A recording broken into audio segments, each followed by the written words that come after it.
Oh Señor Jesús, te amo, y tú eres mi porción, tú eres mi suplir, el todo inclusivo eres. El Ministerio de Oración de la Iglesia. Capítulo 2. Oraréis así. Y cuando oréis, no seáis como los hipócritas, porque ellos aman el orar en pie en las sinagogas y en las esquinas de las calles, para ser vistos por los hombres. De cierto os digo que ya tienen toda su recompensa. Mas tú, cuando ores, entra en tu aposento, y cerrada la puerta, ora a tu Padre que está en secreto. Y tu Padre, que ve en lo secreto, te recompensará. Y orando, no uséis vanas repeticiones, como los gentiles, que piensan que por su palabrería serán oídos. No os hagáis pues, semejantes a ellos. Porque vuestro Padre sabe de qué cosas tenéis necesidad, antes que vosotros le pidáis. Vosotros pues, oraréis así. Padre nuestro que estás en los cielos, santificado sea tu nombre. Venga tu reino. Hágase tu voluntad, como en el cielo, así también en la tierra. El pan nuestro de cada día, dánoslo hoy. Y perdónanos nuestras deudas, como también nosotros perdonamos a nuestros deudores. Y no nos metas en tentación, mas líbranos del maligno. Porque tuyo es el reino, y el poder, y la gloria, por todos los siglos. Amén. Porque si perdonáis a los hombres sus ofensas, os perdonará también a vosotros vuestro Padre Celestial. Mas si no perdonáis a los hombres sus ofensas, tampoco vuestro Padre os perdonará vuestras ofensas. Mateo capítulo 6, del 5 al 15. Por lo general, cuando hablamos de la oración, nuestra preocupación se centra en la respuesta a la oración. Sin embargo, en estos versículos el Señor no pone énfasis en la respuesta a la oración, sino en la recompensa de la misma. ¿En qué nos basamos para decir esto? Nuestra base es la palabra recompensa, que se usa en el versículo 5, la cual es la misma palabra que se utiliza en el versículo 2 con respecto a la recompensa del que da limosnas, y en el versículo 16 con respecto a la recompensa del que ayuna. Si la recompensa de la oración es la respuesta a la misma, ¿a qué se refieren entonces las recompensas del que da limosnas y del que ayuna? Según el contexto, esta recompensa se refiere al premio que uno recibe en el reino. Esto nos muestra que la respuesta a la oración es secundaria. Lo principal es que recibamos una recompensa por nuestra oración. Si nuestra oración corresponde a la voluntad de Dios, no solo será contestada, sino que también será recordada y recompensada en el futuro, ante el tribunal de Dios. Por tanto, la oración mencionada en estos versículos nos trae no solo una respuesta hoy, sino también justicia. En otras palabras, nuestra oración es nuestra justicia. Sin embargo, la justicia de la oración no se obtiene haciendo oraciones mecánicas, indiferentes, rutinarias ni por motivos impuros. Por un lado, el Señor nos enseña a no orar como lo hacen estas dos clases de personas. Por otro, nos presenta un modelo de oración. En primer lugar, examinemos las dos clases de oración que no debemos seguir. No como los hipócritas que aman el orar para ser vistos por los hombres. Y cuando oréis, no seáis como los hipócritas, porque ellos aman el orar en pie en las sinagogas y en las esquinas de las calles, para ser vistos por los hombres. De cierto os digo que ya tienen toda su recompensa. El fin de la oración es tener comunión con Dios y expresar su gloria. Pero los hipócritas utilizan la oración que debería glorificar a Dios para glorificarse a sí mismos. Por consiguiente, les gusta orar en las sinagogas y en las esquinas de las calles. Hacen esto para ser vistos de los hombres, pues las sinagogas y las esquinas de las calles son lugares públicos donde pasa mucha gente. No oran para que Dios los oiga, sino para ser oídos por los hombres. Les gusta exhibirse. Esta clase de oración es muy superficial. No puede considerarse una oración dirigida a Dios, ni tampoco una comunión con Él. Estos hombres no deben esperar recibir algo de Dios, porque el motivo que yace detrás de este tipo de oración es recibir gloria de los hombres, y porque no han acumulado nada delante de Dios. De hecho, ya han recibido su recompensa. Han recibido la alabanza de los hombres. Por lo tanto, en el reino venidero no habrá nada que recordar. Entonces, ¿qué debemos hacer cuando oramos? El Señor dijo: Mas tú, cuando ores, entra en tu aposento, y cerrada la puerta, ora a tu Padre que está en secreto. Y tu Padre que ve en lo secreto, te recompensará. Este aposento es un símbolo. Las sinagogas, al igual que las esquinas de las calles, denotan lugares públicos, mientras que el aposento a un lugar oculto. Hermanos y hermanas, uno puede entrar en su aposento aún en las sinagogas y en las esquinas de las calles. Uno puede encontrar el aposento en la acera y dentro del automóvil. El aposento es el lugar donde uno tiene comunión con Dios en lo secreto. El lugar donde uno ora sin tener la intención de exhibir su oración. Entra en tu aposento, y cerrada la puerta. Esto quiere decir cerrar la puerta para que el mundo quede afuera y nosotros adentro. Significa que desechamos todas las voces de afuera, y oramos a Dios callada y silenciosamente. Cuando uno ora al Padre que está en secreto, el Padre, que ve en lo secreto, le recompensará. ¡Qué gran consuelo es este! Para poder orar al Padre que está en secreto, necesitamos tener fe. Aunque uno no sienta nada exteriormente, debe tener la certeza de estar orando al Padre, quien está presente en secreto, donde no lo vean los hombres. Él está verdaderamente presente y no menosprecia la oración de uno. Está allí observando. Esto muestra cuánto se interesa por nuestras oraciones. Él no lo observa a usted y luego se marcha. Él le recompensará. Hermanos y hermanas, ¿pueden ustedes creer esto? Si el Señor dice que le recompensará, entonces, ciertamente lo hará. El Señor garantiza que la oración que se hace en secreto no será en vano. Si usted ora como es debido, el Padre le recompensará. Aunque parezca que no hay ninguna recompensa hoy, vendrá el día cuando usted será recompensado. Hermanos y hermanas, ¿puede su oración en lo secreto pasar la prueba de ser vista por el Padre en lo secreto? ¿Creen que el Padre los ve en lo secreto y los recompensará? No usar vanas repeticiones como los gentiles. El Señor no solo nos enseñó a orar en lo secreto, sino también a no usar vanas repeticiones, como los gentiles, que piensan que por su palabrería serán oídos. La voz palabrería se usa en griego para describir el sonido monótono y repetitivo que hace un tartamudo. Algunas personas en sus oraciones repiten las mismas palabras de manera monótona. Esta clase de oración tiene sonido, pero carece de significado. Cuando usted se encuentra al lado de una persona así, y oye su oración, es como si estuviera cerca de una corriente y oyera el ruido monótono e interminable del agua que golpea contra las rocas. Es como si fuera por una carretera pedregosa y oyera el ruido interminable y monótono de las ruedas del coche. Estas personas repiten muchas veces las mismas palabras. Suponen que sus oraciones serán contestadas por la mucha repetición. Pero esta clase de oración es vana, no es eficaz en absoluto y no la debemos usar. Hermanos y hermanas, sus oraciones no deben ser simplemente sonidos sin significado. Las oraciones de muchas personas, en la reunión de oración, no tienen sentido.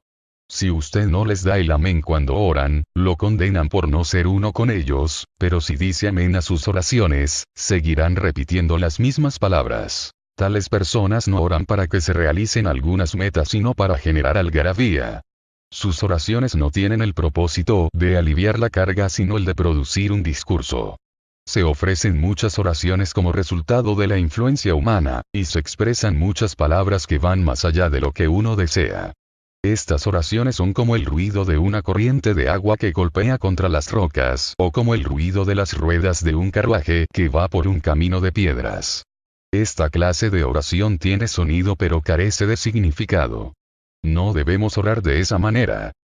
No os hagáis pues, semejantes a ellos. Porque vuestro Padre sabe de qué cosas tenéis necesidad, antes que vosotros le pidáis. Esto nos muestra que la respuesta a nuestras oraciones depende de nuestra actitud delante de Dios y de nuestra necesidad. No depende de nuestras muchas palabras. Si oramos por lo que no necesitamos, no seremos oídos aunque usemos más palabras. Si lo que pedimos no procede de la necesidad, es avaricia y es pedir en vano. A Dios le place darnos lo que necesitamos, pero no le gusta satisfacer los deseos de nuestro yo. Algunos han dicho que puesto que Dios sabe lo que necesitamos, no es necesario pedirle. Decir esto es una insensatez. El propósito de nuestra oración no es notificarle a Dios nuestros asuntos, sino expresarle nuestra confianza, nuestra fe, nuestra dependencia y nuestro deseo. Por lo tanto, es correcto que oremos, pero al hacerlo, nuestro deseo y nuestra fe deben ir más allá de nuestras palabras. Oraréis así. Ahora examinemos la oración que el Señor enseñó. Esta oración se conoce comúnmente como el Padre Nuestro, lo cual es un error. Esta oración no es la oración de Él, sino una oración que Él utilizó para enseñarnos. Lucas 11 señala esto muy claramente. Versículos del 1 al 4. Debemos aprender cuidadosamente de esta oración. El Señor dijo, vosotros pues, oraréis así. Él no dijo que oráramos con estas palabras. Si lo hubiera dicho, todo lo que tendríamos que hacer sería repetirlas cada vez que orásemos.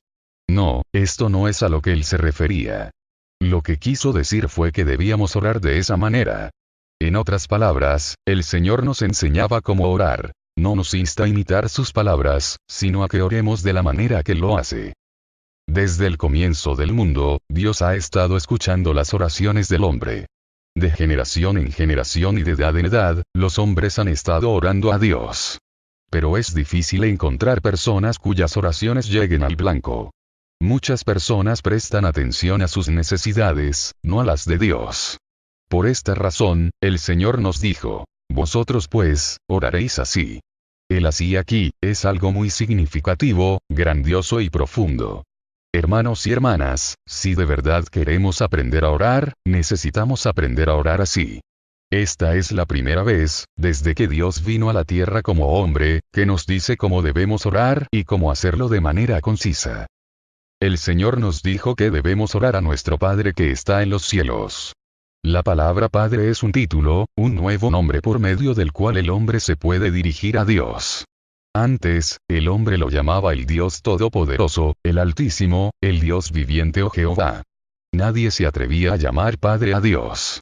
Esta fue la primera vez que se empleó la palabra Padre, lo cual nos muestra claramente que esta oración es para los salvos, los que ya poseen la vida eterna.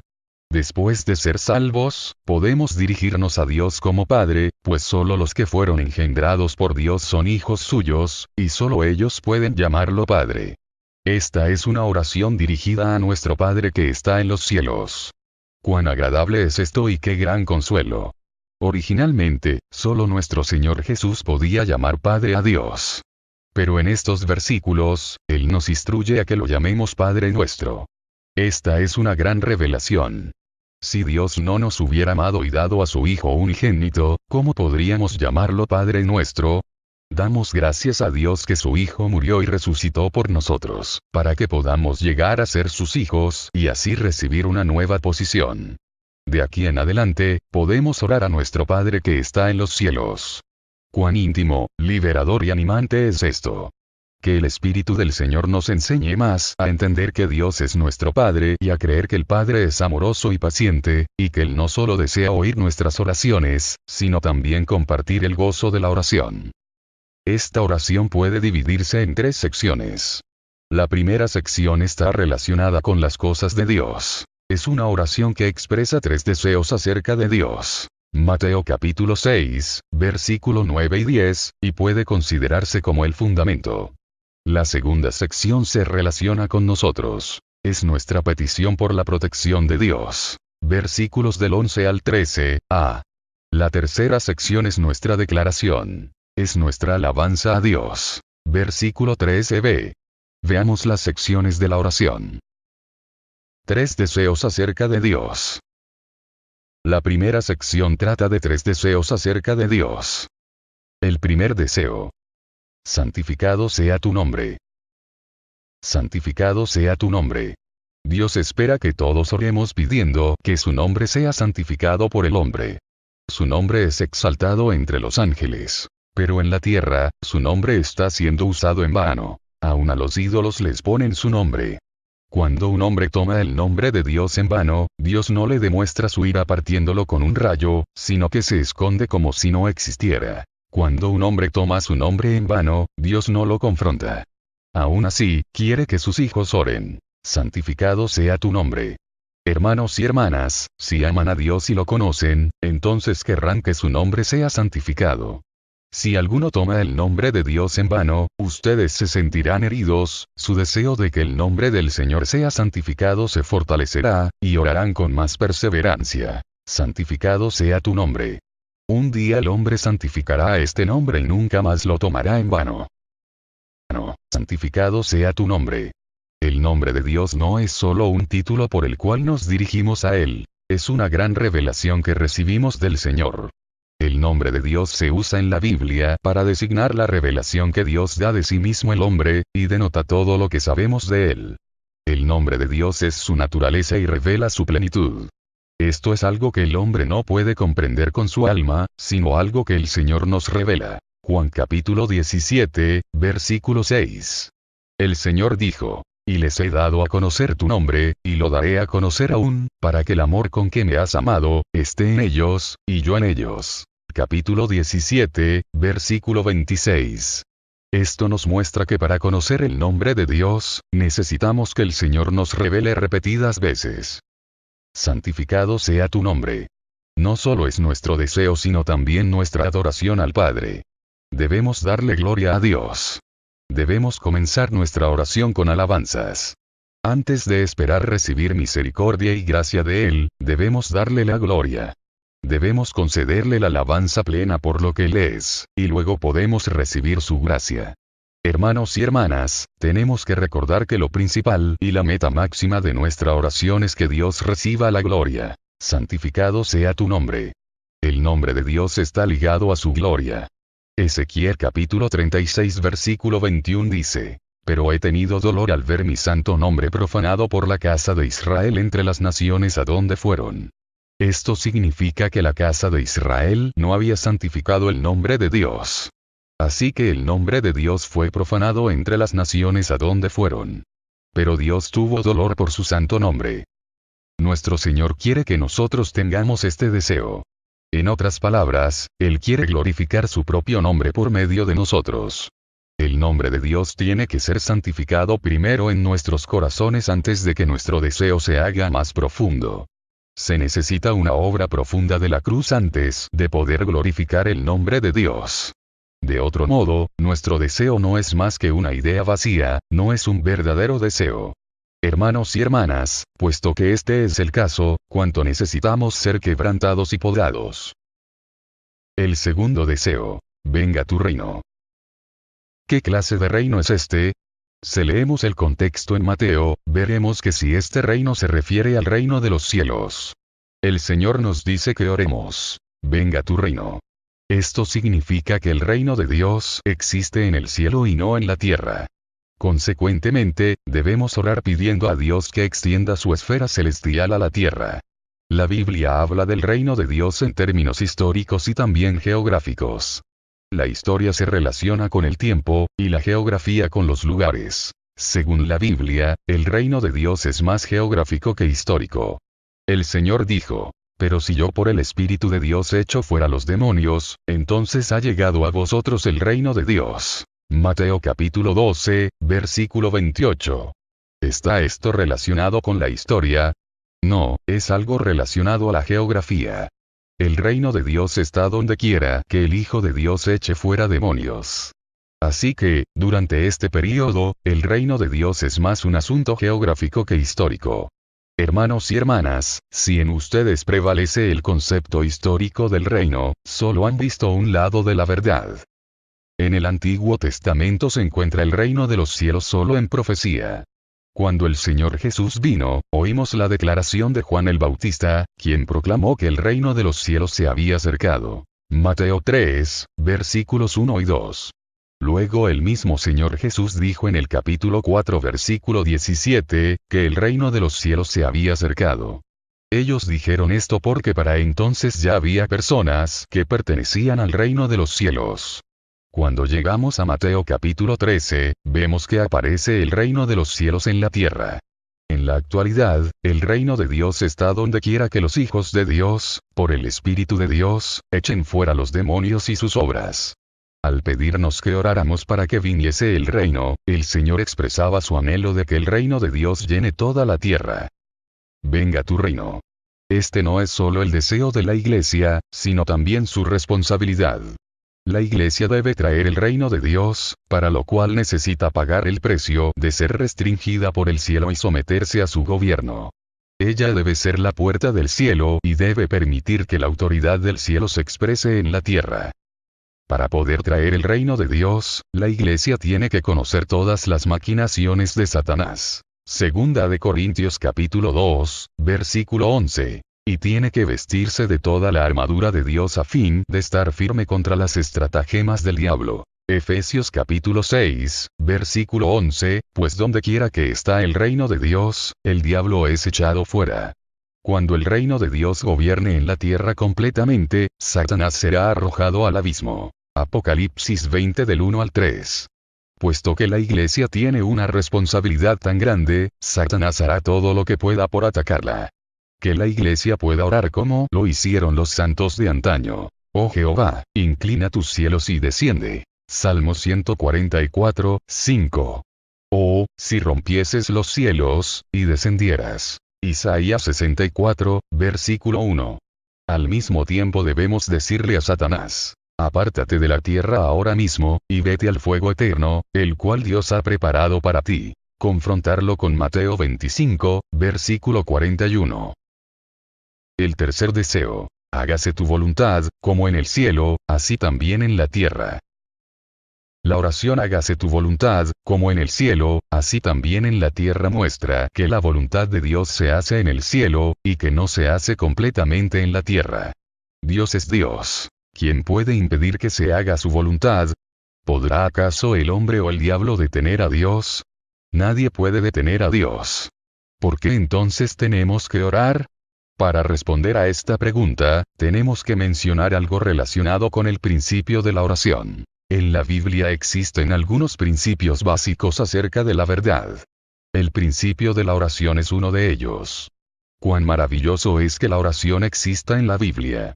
Dios sabe de antemano lo que necesitamos. ¿Por qué, entonces, necesitamos orar? Según la perspectiva del hombre, puesto que Dios es omnisciente, no hay necesidad de que el hombre ore. Sin embargo, según la Biblia, Dios necesita la oración del hombre. La oración indica que aunque Dios quiere hacer algo, no lo hará solo. Él esperará a que el hombre ore en la tierra antes de obrar. Dios tiene su propia voluntad y sus propios pensamientos. No obstante, espera a que los hombres oren. Aunque Él conoce nuestras necesidades, antes de actuar tiene que esperar a que el hombre ore. Él no obrará solo, pues esperará hasta que el hombre haya orado.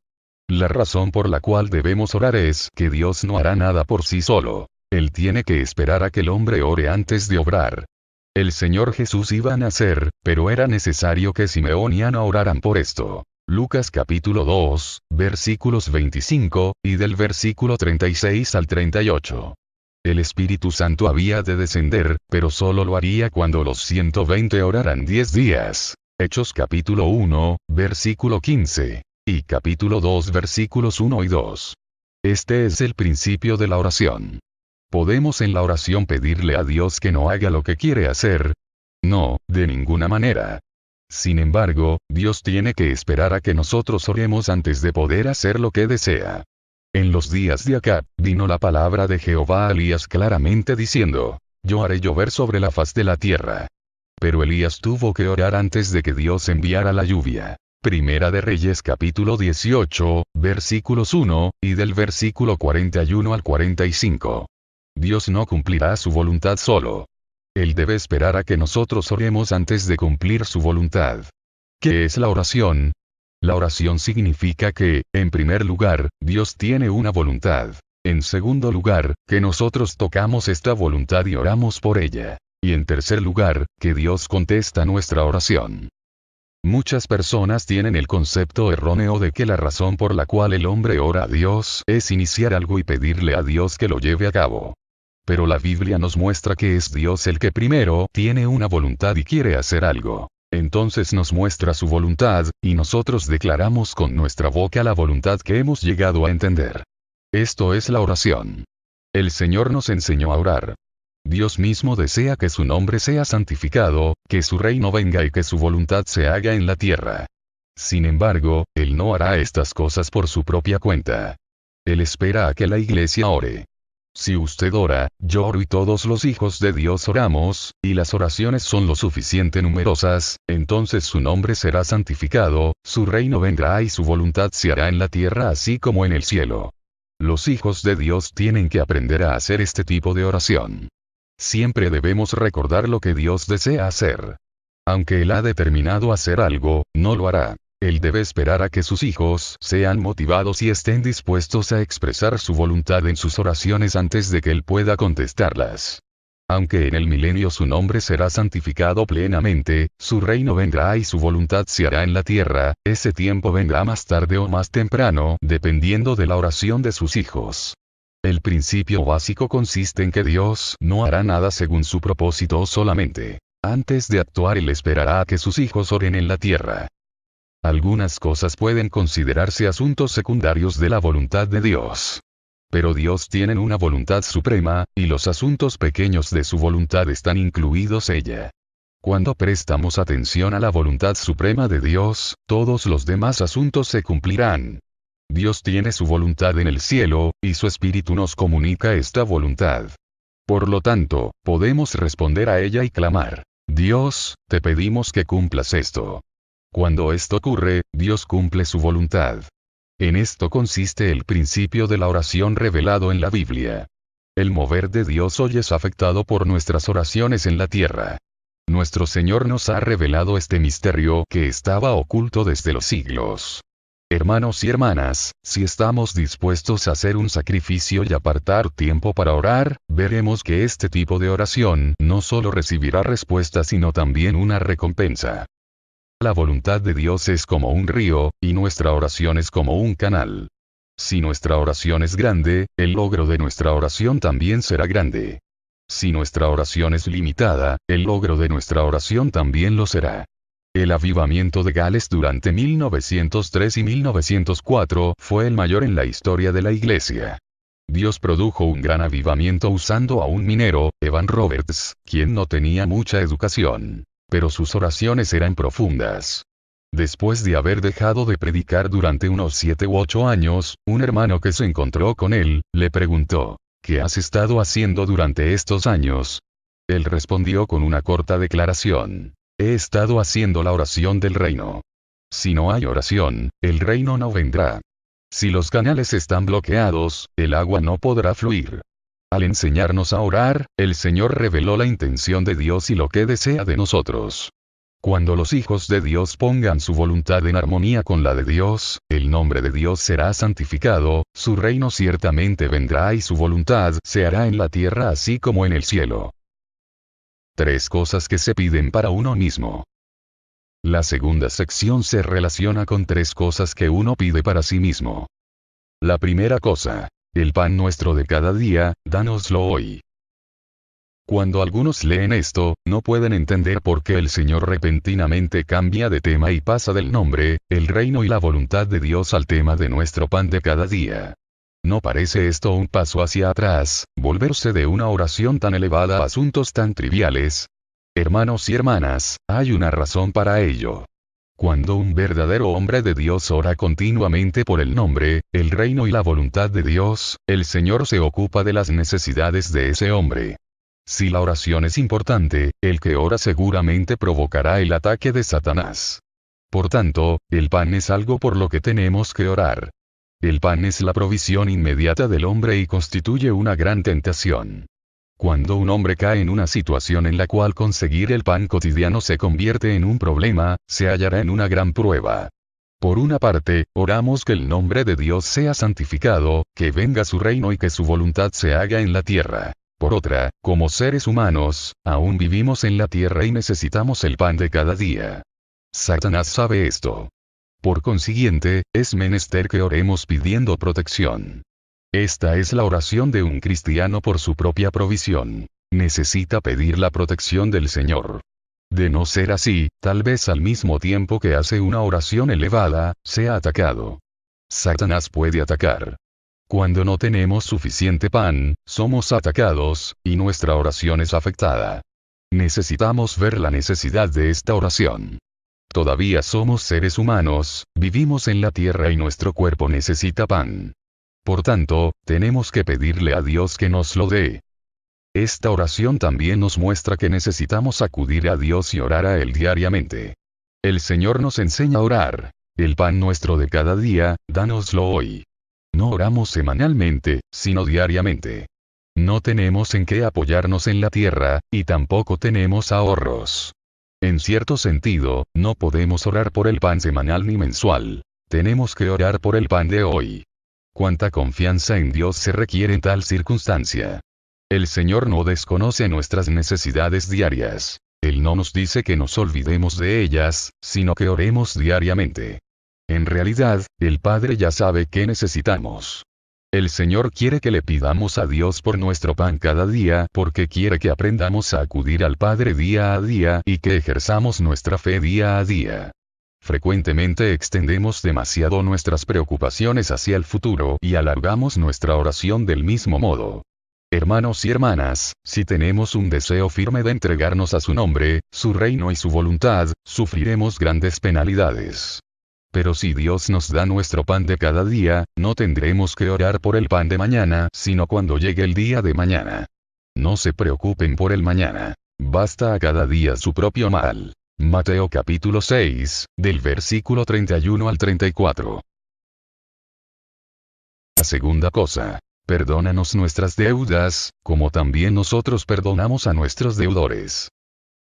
Por un lado, pedimos por nuestra provisión material. Por otro, pedimos por una buena conciencia. Día tras día ofendemos a Dios. Es posible que en muchas cosas no pequemos, pero incurrimos en deudas. El no hacer lo que debemos hacer es incurrir en una deuda. El no decir lo que debemos decir también nos hace deudores. No nos es fácil mantener una buena conciencia delante de Dios. Cada noche al acostarnos, nos damos cuenta de que hemos cometido muchas ofensas contra Dios. Tal vez no sean pecados, pero todas son deudas.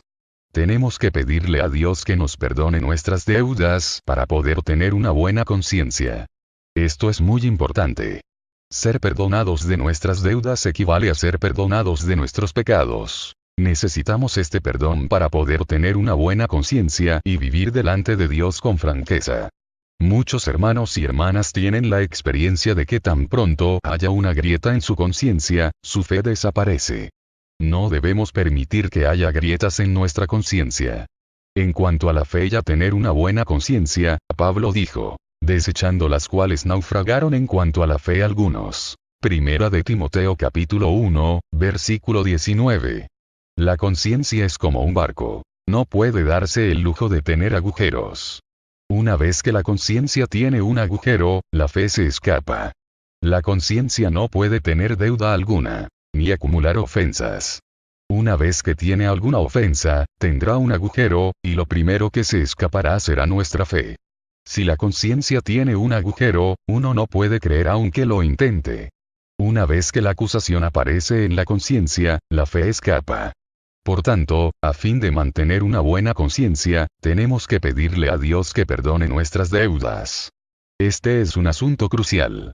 El perdón de nuestras deudas no tiene nada que ver con el hecho de recibir la vida eterna, pero sí tiene que ver con nuestra comunión con Dios y con su disciplina. Tenemos que pedirle a Dios que perdone nuestras deudas, como también nosotros perdonamos a nuestros deudores.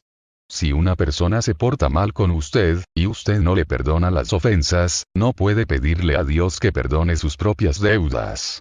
Una persona con una mente estrecha, que siempre se fija en cómo otros lo han ofendido, herido o maltratado, no puede ofrecer esta oración ante Dios. Necesita un corazón perdonador antes de poder pedirle al Padre con denuedo: perdónanos nuestras deudas, como también nosotros perdonamos a nuestros deudores. Uno no puede pedirle a Dios que perdone sus deudas si no ha perdonado a quienes le deben a uno. Si no hemos perdonado a nuestros deudores, ¿cómo podemos atrevernos a pedirle a Dios que perdone nuestras deudas? Si no hemos recibido algo que se nos debe, y guardamos rencor en nuestro corazón, recordando las ofensas que otros nos han hecho, ¿cómo podemos hacer este tipo de oración al Padre? Así como nuestras ofensas necesitan ser perdonadas delante de Dios, nosotros también tenemos que perdonar las ofensas que otros nos hacen. Nosotros tenemos que perdonar primero las deudas de otros antes de poder pedirle al Padre con confianza: perdónanos nuestras deudas, como también nosotros perdonamos a nuestros deudores. Necesitamos prestar atención al hecho de que la Biblia no solo nos habla de nuestra relación con el Padre, sino también de nuestra relación con los demás. Si un hermano está consciente solamente de su relación con Dios y se olvida de su relación con otros hermanos y hermanas, pensando que no hay nada mal entre él y Dios, se engaña a sí mismo. Hermanos y hermanas, nunca pasen por alto su relación con los demás. Si hay una barrera entre usted y otro hermano o hermana, inmediatamente pierde la bendición de Dios. Si hay algo que debe hacer por un hermano o hermana, o decirle a un hermano o hermana y no lo ha hecho, tal vez en esto no haya pecado, pero ha incurrido en una deuda. No piense que todo está bien solo porque usted cree que no ha pecado. También es necesario estar libre de deudas. Al mismo tiempo, si un hermano o hermana le debe algo y usted no lo olvida, entonces usted no perdona las deudas de ellos. Esto también le impedirá ser perdonado por Dios. Dios lo tratará a usted de la misma manera que usted trate a los demás. Si usted no olvida la deuda de ellos y continúa recordándole y quejándose, está muy engañado si cree que Dios le ha perdonado sus deudas. El Señor nos enseña claramente a orar: perdónanos nuestras deudas, como también nosotros perdonamos a nuestros deudores.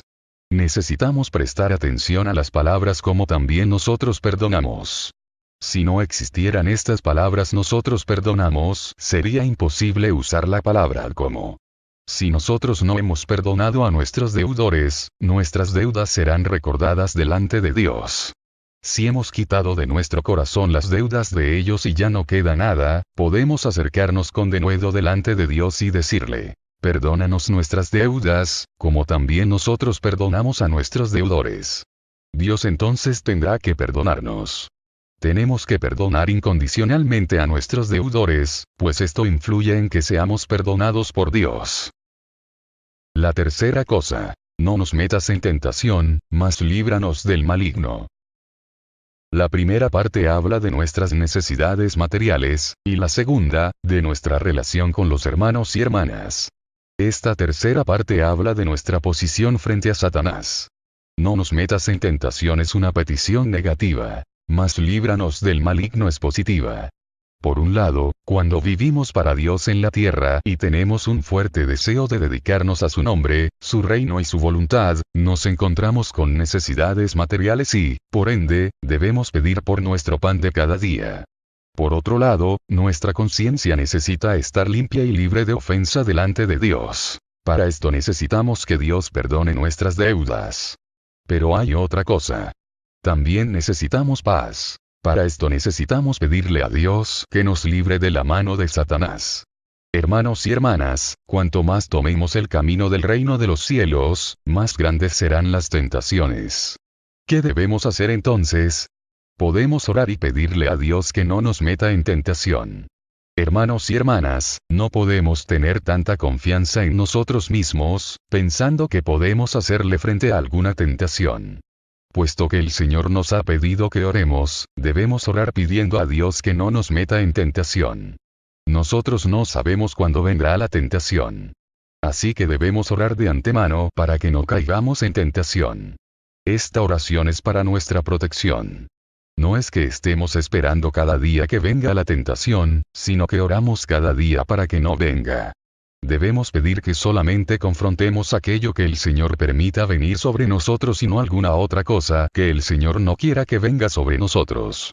Si no oramos de esta manera, no seremos capaces de resistir la tentación ni siquiera por un momento.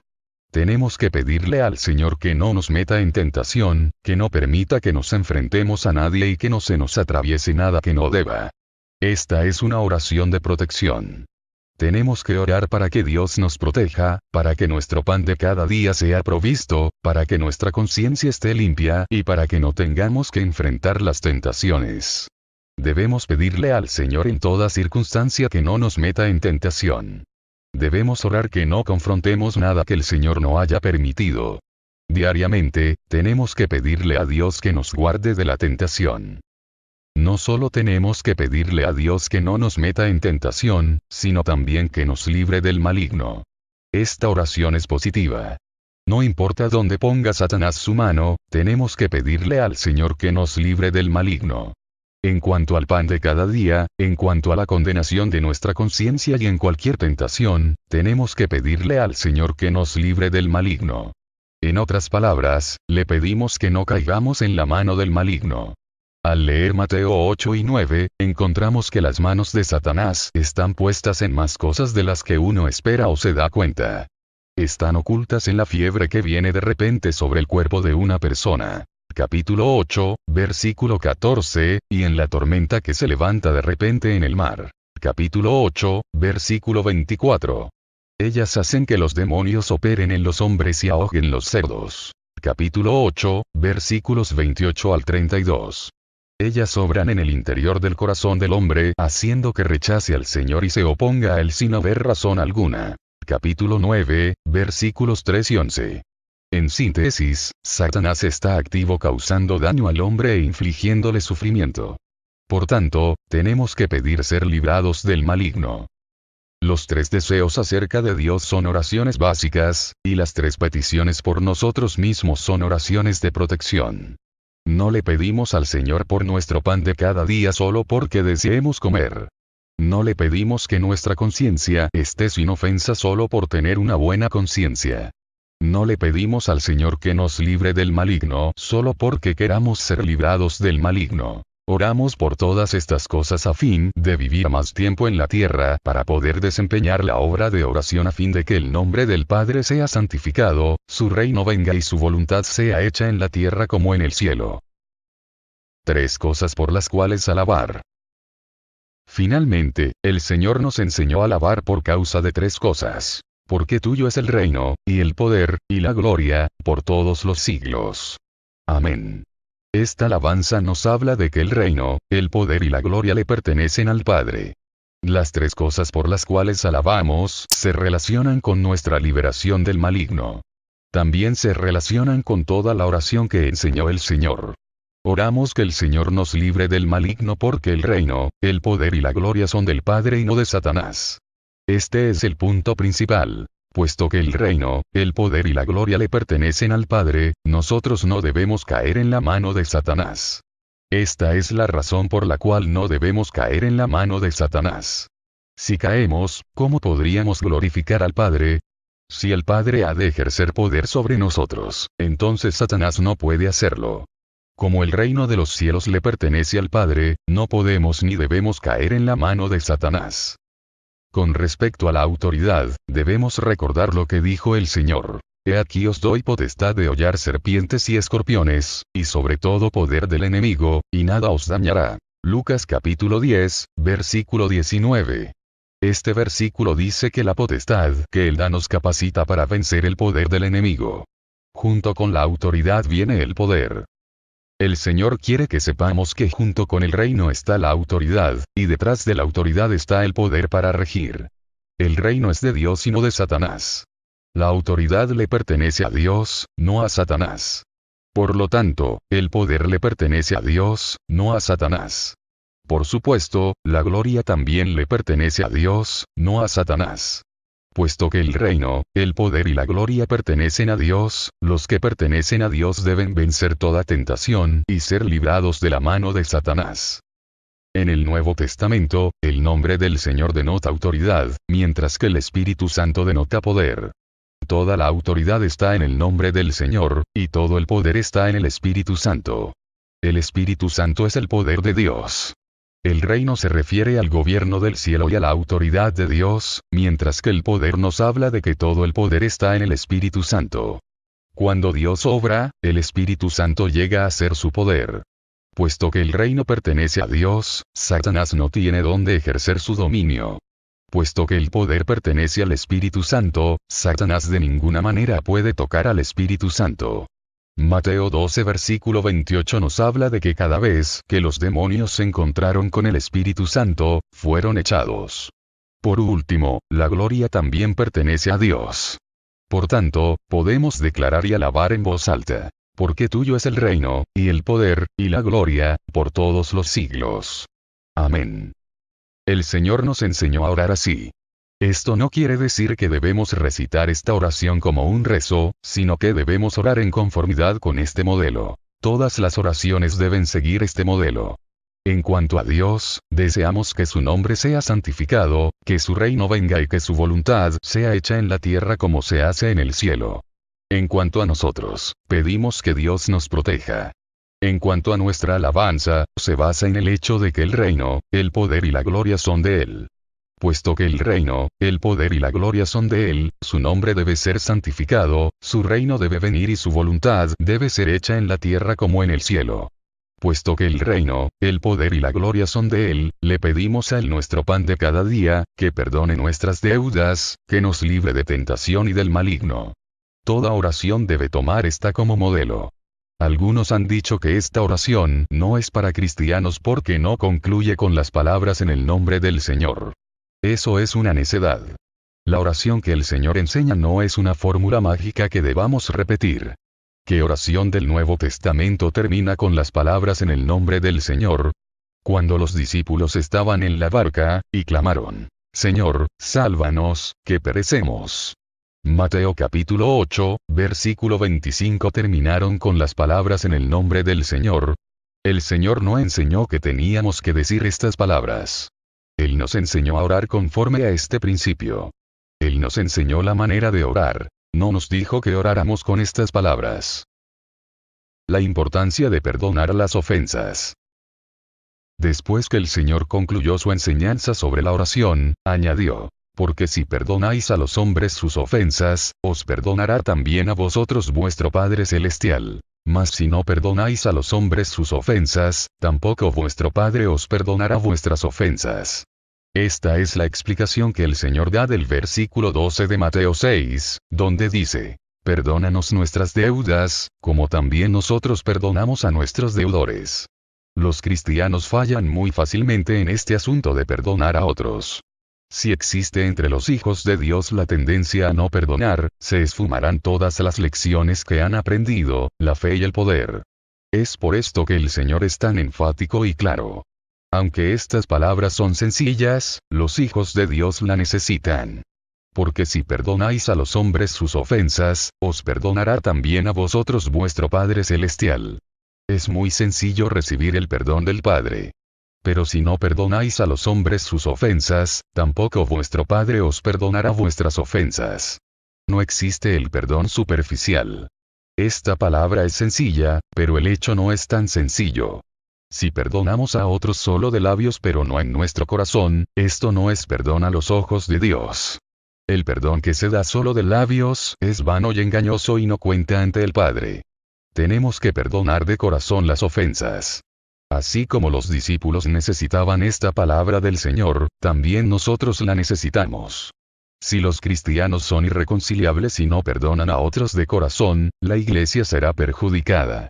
Si no tenemos la intención de comportarnos como iglesia, y si al presentarse un desacuerdo, queremos seguir cada uno su propio camino, entonces no necesitamos perdonarnos los unos a los otros. Pero el Señor sabe cuán crucial es este asunto para nosotros. Por tanto, Él lo reiteró al final de la oración. El Señor sabe que cuanto más comunicación y comunión tenemos, tanto más necesitamos perdonarnos unos a otros. Él sabe cuán crítico es esto. Por tanto, Él tuvo que llamarnos la atención al respecto. Si no nos perdonamos unos a otros, le daremos ocasión al diablo fácilmente. Si no podemos perdonarnos, entonces no somos ciudadanos del reino ni podemos llevar a cabo la obra del reino.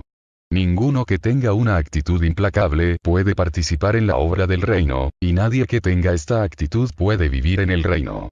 Cuando tenemos un problema con los hermanos y hermanas, lo tenemos con el Señor. No podemos orar al Señor por un lado, y permanecer sin perdonar por el otro. Hermanos y hermanas, esto no es algo insignificante. Debemos prestar atención a lo que el Señor presta atención. Necesitamos perdonar a otros sus ofensas. Finalmente, debemos notar cuán interesado está el Señor en la oración. Solo hay 4 versículos que hablan de dar limosnas. En cuanto al ayuno, solo hay 3 versículos. Pero acerca de la oración, habla reiteradas veces porque la oración se relaciona con Dios. La oración es la labor más importante del cristiano. El Señor nos muestra que se recibe recompensa por la oración porque es un asunto muy grande. Todos los que sean fieles a la oración recibirán una recompensa.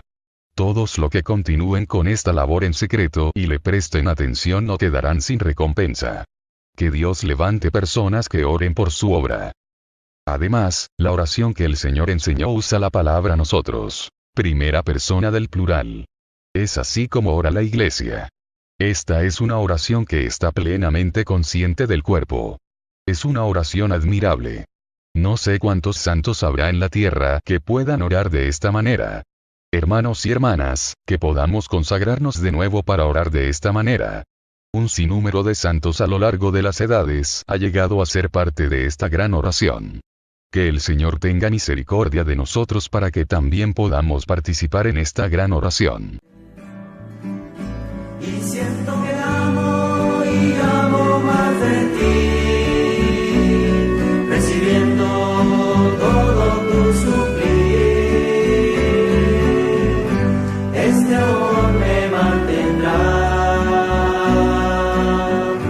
abierto hacia ti, Señor.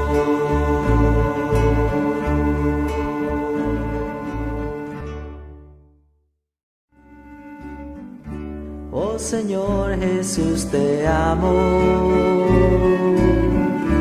y tú eres mi porción,